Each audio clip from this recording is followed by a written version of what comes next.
Welcome to In Brief PH, the channel where we break down Philippine politics, geopolitics, and current events in just a few minutes.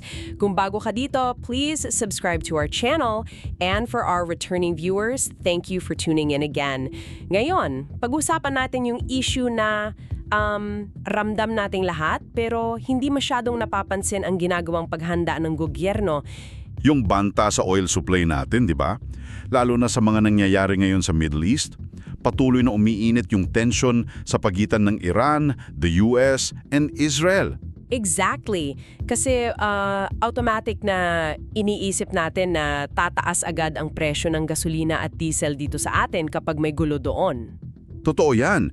Isipin mo na lang, 95% ng crude oil imports natin ay galing sa rehiyong iyon. Kaya kahit anong maliit na krisis doon, ramdam agad natin dito. Pero napansin mo ba, Leil, wala tayong nakikitang panic buying o malalang kakulangan sa mga gas stations ngayon kumpara sa mga nakaraang krisis? Wala masyadong ingay, tama? At para maintindihan ninyo kung bakit kalmado ang market natin, kailangan nating silipin yung oil deregulation law. Right, kasi deregulated tayo. Private sector ang nagpapatakbo. Oo, kaya may tinatawag lang tayong minimum inventory requirement. For oil importers, nire-require lang sila ng batas na magtabi ng supply for 15 days. Wait, 15 days lang? Oo, 15 days. Tapos for refiners, nasa 30 days naman.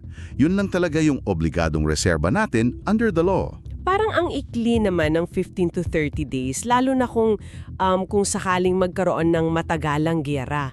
Paano kung maisara yung Strait of Hormuz? Yung makipot na daanan ng mga barko sa Middle East? Tama! Kung mablock yung choke point na iyon at maipit ang mga barko natin, paano na tayo? Paralyze agad ang transportasyon.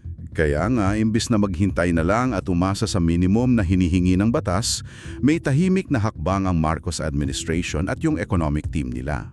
Ito yung hindi masyadong nababalita eh. Imbes na nakaasa lang tayo sa bare minimum, ang hawak nating actual inventory ngayon ay umakyat na sa 50 to 60 days. Isipin mo na lang na para tayong umaasa sa kapitbahay natin para sa pagkain. Kapag nag-away sila at nagsara ng pinto, gutom tayo kinabukasan.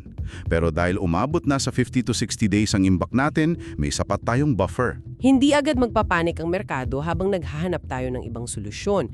Pero sapat ba talaga ang 60 days? Paano kung mas tumagal pa sa 2 months ang gulo? Magandang punto yan. At halatang naisip din yan ng gobyerno, kaya hindi lang nagtapos sa pag-iimbak ang plano.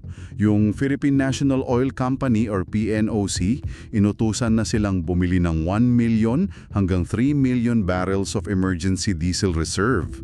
Wow! So nagdadagdag talaga tayo ng reserba? Oo.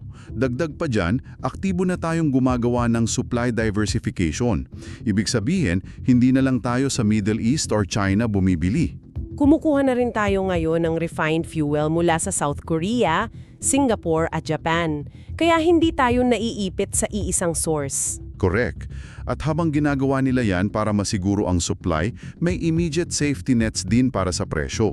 Kinakausap na ng gobyerno yung mga oil companies para gawing staggered o unti-unti lang ang pagtataas ng presyo. Para hindi mabigla ang mga consumers natin. Pinag-aaralan din nila yung pagsuspende ng excise tax, di ba? Yes, kung sakaling lumagpas sa $80 per barrel ang presyo ng langis sa global market sa loob ng 3 months, kasi we have to accept the reality na nag-aangkat tayo ng 99.68% ng ating petroleum supply. Halos lahat talaga binibili natin sa labas. Kaya yung mga panandaliang solusyon, tulad nung 4-day work week o yung direktiba na magtipid ng enerhiya ang gobyerno, mga pansamantalang lamang nito habang naghahanap ng pangmatagalang lunas. Kaya pala, nitong mga nakaraang buwan, may mga pinirmahang 8 new petroleum exploration contracts ang gobyerno. Hindi ito maingay, pero malaking geopolitical shift ito. Nagpasok tayo ng over $200 million na investments para maghanap ng sarili nating langis dito mismo sa ating teritoryo. Ang layunin ng $200 million na yan ay para unti-unti nating mabawasan ang pagdepende natin sa imports in the future.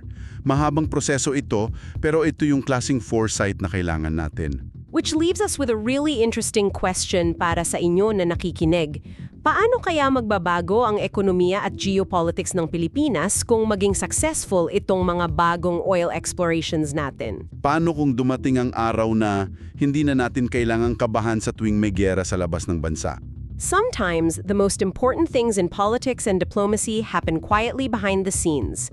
Agreements, relationships, and small decisions can shape events in ways the public rarely notices. Thank you for listening to In Brief PH. If you enjoy quick deep dives into Philippine politics and geopolitics, don't forget to follow the channel.